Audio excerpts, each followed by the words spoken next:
Well, look, we all knew tonight was all about the return of De'Aaron Fox, and we'll get to that in a second. But the star of the night happened to be the player the Kings received in the De'Aaron Fox trade, Mr. Zach LaVine. He showed up tonight, and boy, did that man show out. A raucous sellout crowd inside of Golden One Center for De'Aaron Fox's return to Sacramento. Many there to cheer on Fox, others there to jeer him. You be the judge. And there you have it, De'Aaron Fox back in Golden One Center wearing a different jersey for the first time. And of course, Fox always has his cheering section sitting courtside, his wife Rasay and his child taking in the action. No Victor Wembanyama for the Spurs, he's out the rest of the season. Also, no Malik Monk or Domantas Sabonis for the Kings. We'll pick this one up early in the first quarter, and as fate would have it, the first point scored in this game would be by De'Aaron Fox, of course. Fox did have a relatively quiet night, just 16 points on shooting 6 of 17 from the floor. And get this, Fox wasn't the only former King playing tonight for the Spurs.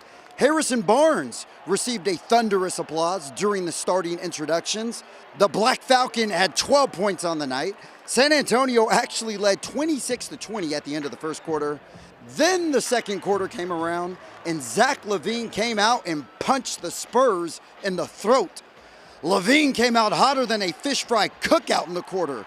He dropped 16 points in the second quarter alone. Now, just for perspective, that's the total amount of points the whole Spurs team scored in the quarter. Kings outscored the Spurs 36-16 in the frame, and from there, the Kings were pretty much in cruise control.